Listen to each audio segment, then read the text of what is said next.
Have you ever looked at a machine and felt not the coldness of steel, but the warmth of a promise? A promise of a world larger than your own, a future faster and brighter than your present? Today's story is about a boy named Brian, a poor child who sold candy in the rumbling corridors of a train. For him, the train was not a job. It was a magnificent, living creature, a steel dragon that carried him through a difficult life. This is the story of how that love for a machine, nurtured by the kindness of a stranger, fueled an impossible journey from the poverty of the passenger car to the pinnacle of engineering.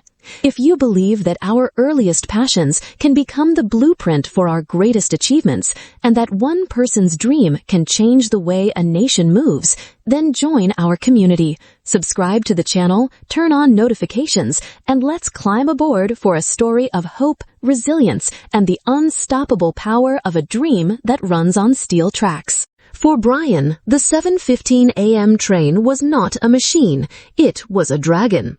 He would stand on the grimy platform in the cold gray light of dawn and watch it approach, a single bright eye cutting through the mist. It did not just arrive, it announced itself with a low, guttural roar that grew into a ground-shaking symphony of power. To others, it was just noise and metal. To Brian, it was a living, breathing creature, and its rhythmic, clattering heartbeat was the only constant music in his chaotic young life.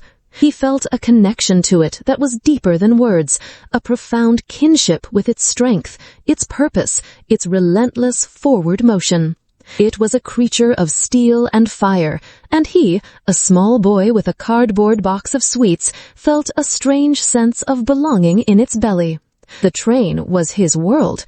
He knew its every sound, the hiss of the air brakes, the groan of the couplings between cars, the specific, high-pitched squeal of the wheels on the sharp curve just past the old river bridge. He knew its smells, the faint scent of diesel, the ozone from the electric lines, the mix of cheap perfume and stale coffee in the passenger cars. It was a sensory landscape that felt more like home to him than the small, cramped apartment he shared with his family. The dragon was his escape, his protector, his first and most profound love. The reality of his life inside the dragon, however, was far from magnificent. Once the doors hissed shut, Brian became a ghost. He would move through the crowded passenger cars, his worn-out sneakers silent on the carpeted floors, his small frame navigating the narrow aisles with a practiced ease. The cardboard box of chocolates and cheap candy he carried was his shield and his burden. "Candy for sale," he would say, his voice a quiet, hopeful murmur that was usually swallowed by the noise of conversations and the roar of the train. He faced a daily barrage of quiet, soul-crushing dismissals. He was an inconvenience, a blur of poverty that people chose not to see. Passengers would look through him, their eyes fixed on their phones or the world outside. Some would offer a curt shake of the head without making eye contact. Others, a dismissive wave of the hand. He was a part of the train's scenery, as unremarkable as a scuff on a seat or a crack in a window. But Brian had learned early on to build a wall around his heart. He did not let the indifference touch him. He focused on the mission, to sell enough candy to help his mother pay the rent, to put food on the table. Each coin dropped into his hand was a small, hard-won victory against the tide of their poverty. But despite the hardship, the train remained his sanctuary. In the quiet moments between the bustling station stops, when most of his sales were done, he would find an empty seat by a large, clean window. He would press his forehead against the cool glass, his box of candy resting on his lap, and he would watch the world unfold. This was his true payment. The train gave him a gift that no one else in his life could, a window to a world beyond the gray, claustrophobic confines of his neighborhood. He saw rolling green hills dotted with cows, vast sparkling rivers spanned by impossibly elegant bridges, and the distant, glittering skylines of cities he could only dream of visiting. The train was his promise, his tangible proof that a bigger, more beautiful world existed. The rhythmic motion of the car was a lullaby that soothed the sharp edges of his difficult life. As he watched the landscape blur by, he was not a poor boy selling candy. He was an explorer, an adventurer, a passenger on a journey to an unknown and hopeful destination. He didn't just love the train for what it was, he loved it for what it represented. The possibility of movement, of change, of one day being able to travel not as an invisible vendor, but as a passenger with a ticket to a better life. Every dragon has its master. The master of the 715 was a man named Arthur. He was a man of the old school, his face a roadmap of fine lines etched by years of peering down sun-bleached tracks, his hands palaced and permanently stained with the noble grime of oil and grease. He was nearing retirement, the last of a generation of engineers who understood the soul of a locomotive, not through a digital interface, but through the language of sound and vibration. He could diagnose a faulty bearing by a subtle shift in the engine's hum, predict a pressure drop by a change in the rhythm of the pistons. The engine room was his kingdom, a hot, roaring cathedral of steel and smoke, and he was its high priest, its anachronistic king. He carried a quiet, gruff sadness with him in his final years on the job. The new, computerized engines were efficient, he admitted, but they were soulless. They lacked the character, the personality, the honest mechanical heartbeat of the older machines he had dedicated his life to. He saw himself as the keeper of a dying flame, a legacy of craftsmanship and intuitive knowledge that was being replaced by algorithms and sensors. He had no one to pass this knowledge on to, no apprentice who shared his deep, instinctual love for the beautiful, brutal mechanics of the machine. One cold morning, during a longer-than-usual stop at a rural station, Arthur was performing his routine checks on the locomotive. He saw a small, familiar figure standing on the platform, not trying to sell candy to the disembarking passengers, but staring with an expression of pure, unadulterated awe at the massive, intricate machinery of the engine's undercarriage. It was Brian, the quiet candy boy. Arthur had noticed him before, a silent, persistent ghost in the passenger cars, but had never given him much thought.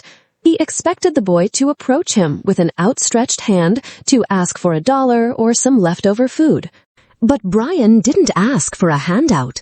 He pointed a small, smudged finger toward a complex assembly of rods and pistons. "Is that the Walshart's valve gear?" he asked, his voice a quiet, respectful whisper. "I read that it has a fixed link for the lead and a combination lever for the lap.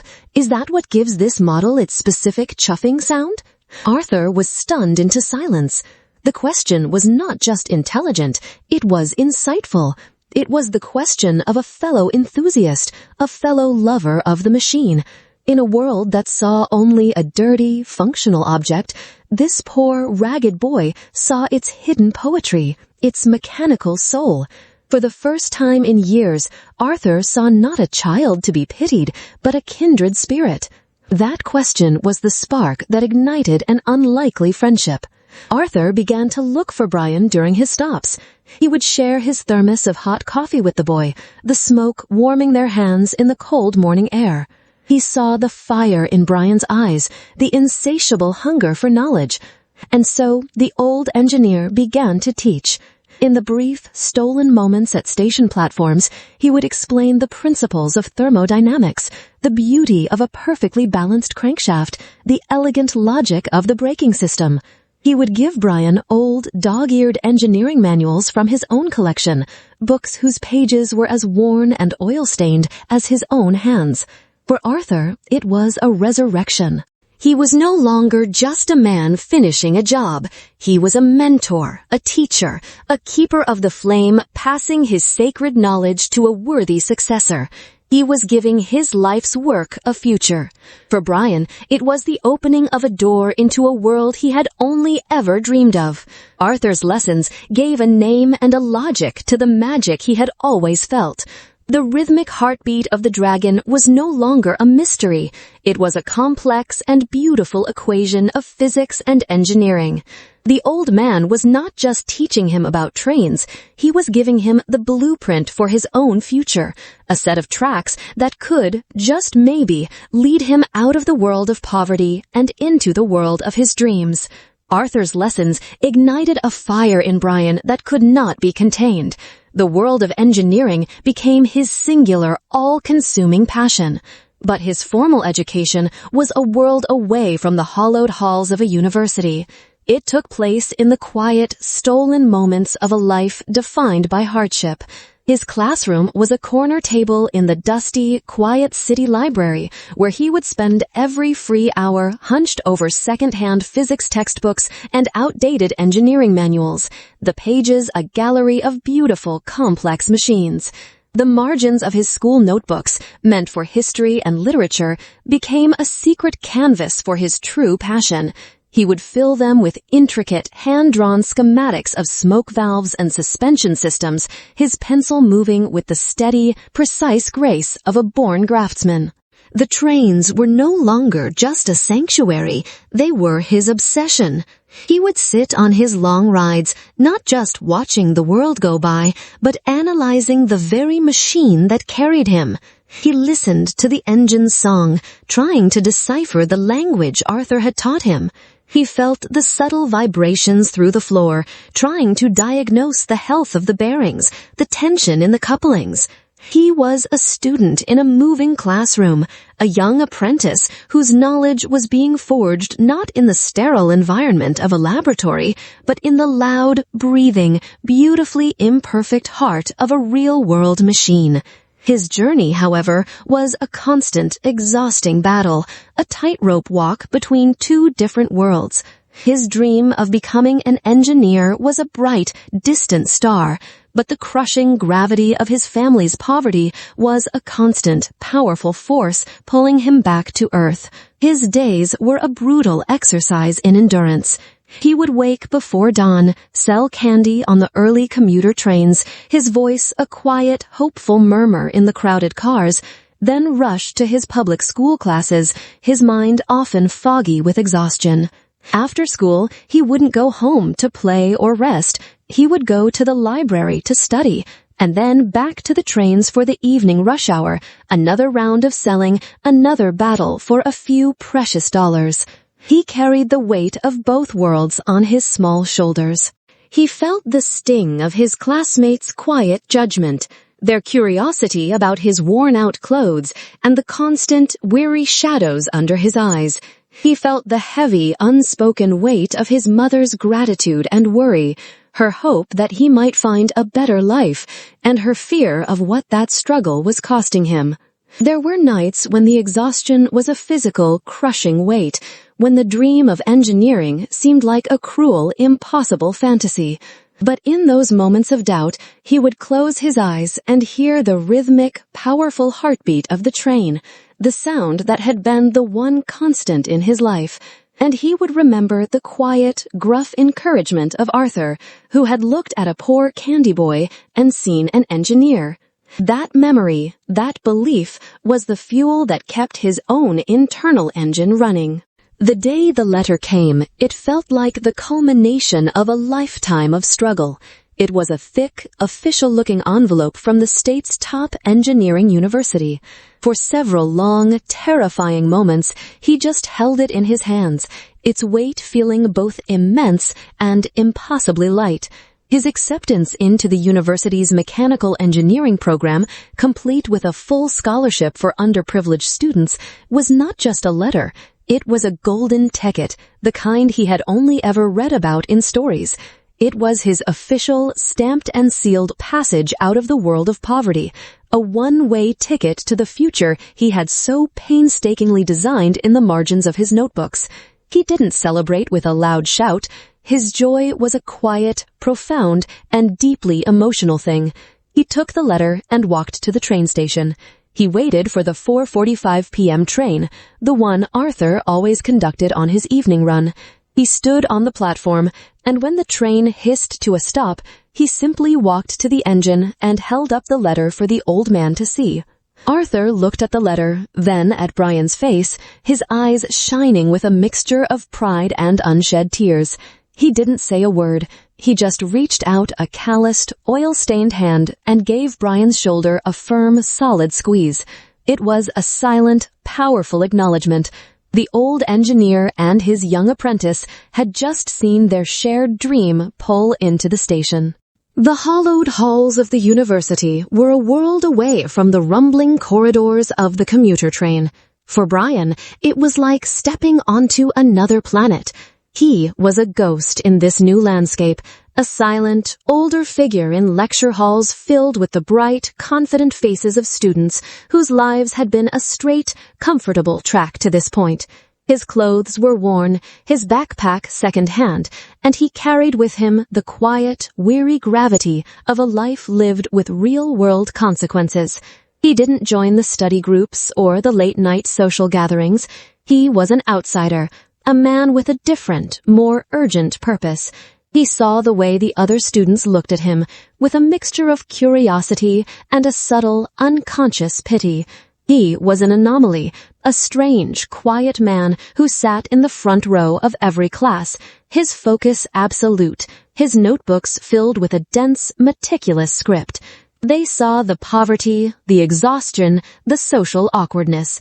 They did not see the years of self-taught study in dusty libraries, the practical, hands-on knowledge he had absorbed from Arthur, or the unshakable, diamond-hard resolve that had been forged in the fires of his old life. He was a ghost to them, a man without a past, but he was content to be so. He was not there to make friends. He was there to absorb knowledge, to gather the tools he would need to build his dream. In the classroom, however, the ghost came alive. While his peers saw the world of engineering as a series of abstract equations and theoretical models on a whiteboard, Brian saw something more. When a professor lectured on thermodynamics, Brian didn't just see the numbers. He heard the rhythmic, powerful sigh of a smoke engine's release valve, a sound he knew as well as his own breathing. When they studied metallurgy, he didn't just learn about tensile strength. He felt the memory of the cold, hard steel of a locomotive's wheel under his fingertips. Arthur's practical, real-world lessons had given him a profound, intuitive understanding of the subject that could not be learned from a textbook. He didn't just solve the problems, he felt their solutions.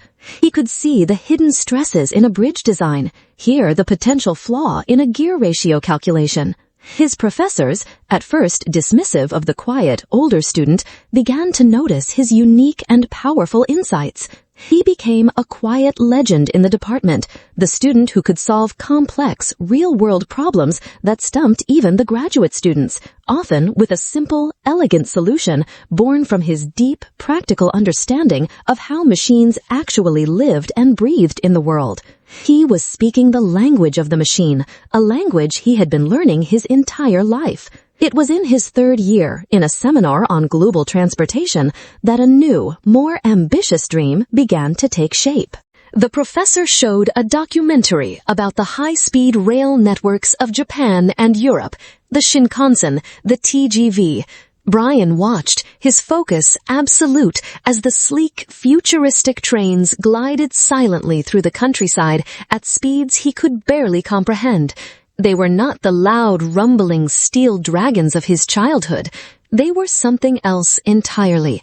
Silent, graceful birds of prey, symbols of a future that felt a world away from the aging, inefficient rail lines of his own country.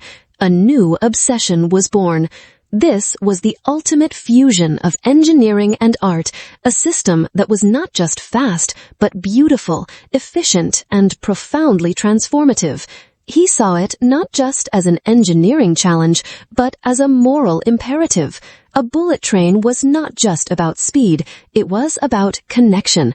It was about bringing families closer together, about making a vast country feel smaller and more intimate, about giving people back the one commodity that was more precious than any other, time. He began to spend his nights in the library, not just studying his coursework, but devouring everything he could find about magnetic levitation, aerodynamics, and advanced rail infrastructure. The boy who had once sold candy on a slow, rattling train now dreamed of building a machine that could fly. After graduating with top honors, Brian did something that shocked his professors and peers. He turned down lucrative offers from aerospace firms and automotive giants. Instead, he took a junior engineering position at the very same regional railway company whose trains he had once walked as a candy vendor. To his colleagues, it was a baffling step down, a waste of his prodigious talent. To Brian, it was a homecoming. He was returning to the belly of the beast, not as a ghost, but as a man with a mission. He spent his first few years learning the system from the inside, his head down, his work ethic unparalleled. He earned a reputation as a brilliant, if eccentric, engineer who understood the company's aging infrastructure better than anyone. Then, when the time was right, he made his move. He presented his audacious proposal to the company's conservative, risk-averse board of directors. It was a comprehensive, meticulously researched plan for the design and implementation of the nation's first high-speed bullet train. The room, filled with gray-haired executives who had spent their careers managing a slow, steady decline, met his presentation with a stunned, dismissive silence. They saw not a visionary proposal, but a young man's fantasy, a multi-billion-dollar folly that would bankrupt the company. "Our customers are not asking for this, son," the chairman said, his tone condescending. "They are asking for the 8:05 to run on time." The old Brian, the quiet, deferential boy, might have retreated in the face of such absolute authority, but the man who stood before the board had been forged in a different fire. He did not counter their financial arguments with more data. He did not debate the engineering challenges. Instead, he changed the subject. He began to speak not as an engineer, but as the invisible candy vendor he had once been. He spoke about the faces he had seen in the windows. He spoke about the traveling salesman, his face etched with exhaustion, who was missing another of his daughter's birthdays. He spoke about the young couple, their long-distance relationship strained to the breaking point by the slow, unreliable weekend trains. He gave the project a human soul. He argued that this was not about competing with airlines or impressing the world. It was about connection. It was about giving people back their time, their lives. "You're right," he said, his voice quiet but ringing with a powerful, undeniable authority. "Your customers are not asking for a bullet train. They are asking for more time with their families. They are asking for a chance to build a business in another city without having to abandon their home. A high-speed train is not the dream, sirs. It is simply the track that the dream runs on." For the first time, the executives saw not just the cost of the project, but its profound human value. He had spoken their language.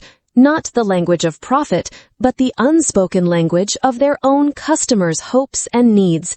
His impassioned, deeply human argument had cracked the board's cynical armor. It was not an immediate victory, but it was the beginning. He won a small, exploratory budget, a skunkworks team of young, bright-eyed engineers who, like him, believed in the impossible. They worked out of an old, abandoned hangar at the edge of the rail yard, a place that smelled of rust and forgotten ambitions. It was a long, grueling process, filled with setbacks, budget fights, and the constant, sneering skepticism of the company's old guard. But Brian's vision was the unwavering North Star that guided them. The story marks a symbolic, powerful moment, the day the first piece of the prototype was forged. It was a single, sleek, aerodynamic nose cone, its alloy gleaming under the harsh workshop lights. Brian and his small team gathered around it. There were no speeches, no ceremony. Brian simply walked up to the structure and placed a hand on its cool, smooth surface. Then he picked up a rivet gun. The sharp, percussive sound of the first rivet being driven into the metal echoed through the hangar. It was not just the sound of construction. It was the sound of a dream taking physical form, the sound of a new kind of heartbeat for a nation, a sound that had begun as a quiet, hopeful whisper in the heart of a poor boy on a slow-moving train. Years of struggle, of fighting for budgets, of solving impossible engineering problems had finally led to this moment. The nation's first bullet train, a gleaming, futuristic marvel of engineering and design, stood silently at the platform, ready for its inaugural journey. The station was a swarm of media, politicians and dignitaries, all eager to be a part of the historic day. But Brian was not on the stage, not in the press conferences. When the time came for the first official journey, he slipped away from the ceremony and boarded the train not as its creator, but as just another anonymous passenger. He found a quiet window seat in one of the rear cars, the clean, modern interior a world away from the worn-out carriages of his youth. As the train pulled out of the station, the acceleration was so smooth, so silent, it felt less like a machine and more like a bird taking flight. He watched the city blur into a streak of color, the old familiar landscapes passing by with a speed he had once only been able to imagine. He was seeing the same world he had watched as a boy, the same fields and rivers, but from a completely new perspective. He was no longer a poor, invisible vendor looking out at a world he couldn't reach. He was the architect of this impossible view, the man who had bent steel and physics to his will, not for fame or for wealth, but for the simple, profound joy of this very moment. He was a passenger on his own dream. At the first stop, in a small, quiet town, an old, frail man was helped aboard the train. It was Arthur. He was much older now, his movements slow, his powerful hands softened by the passage of time. Brian had arranged for him to be the guest of honor on this first journey, far from the flashbulbs and politicians. Brian had arranged for him to be the guest of honor on this first journey, far from the flashbulbs and politicians. He walked to Arthur's seat and sat beside him. The old engineer looked out the window, his eyes, still sharp, taking in the impossible speed, the silent, graceful glide of the machine. He didn't speak for a long time. He simply watched, a look of profound, quiet awe on his face. He had spent his life mastering the language of smoke and steel, of loud, rumbling, beautifully imperfect machines. This was a new language, a new kind of magic. Finally, he turned to Brian. He didn't offer congratulations or praise. He simply placed a trembling, age-spotted hand on Brian's shoulder, the same way he had done all those years ago when he had seen the acceptance letter. "Magnificent," Arthur whispered, his voice thick with an emotion that needed no other words. In that single, quiet word, Brian felt the culmination of his entire journey. He had not just built a train, he had honored the legacy of the man who had first shown him the soul in the machine. As the bullet train began to pull out of the small rural station, Brian looked out the window, and on the platform, he saw a sight that made his heart stop for a moment. It was a young boy, no older than Brian had been when he started, dressed in simple, worn clothes. He was standing absolutely still, his face pressed against the safety glass, his eyes wide with a look of pure, unadulterated wonder as he watched the futuristic train slide silently past. He was not looking at a machine. He was looking at a miracle. In that boy's eyes, Brian saw himself. He saw the same hunger, the same hope, the same dawning realization that the world was a much larger and more magical place than he had ever known. And in that moment, Brian understood the true purpose of his creation. He had not just built a faster way to travel. He had built a new window for the next generation of dreamers to look through. He had built a new, more beautiful, and much faster dragon. And he knew with a quiet, profound certainty that somewhere on that train, or on the next one, or the one after that, was a boy or a girl whose life would be changed forever, not just by the speed of the journey, but by the power of the dream it represented. The circle was complete. The legacy would run on.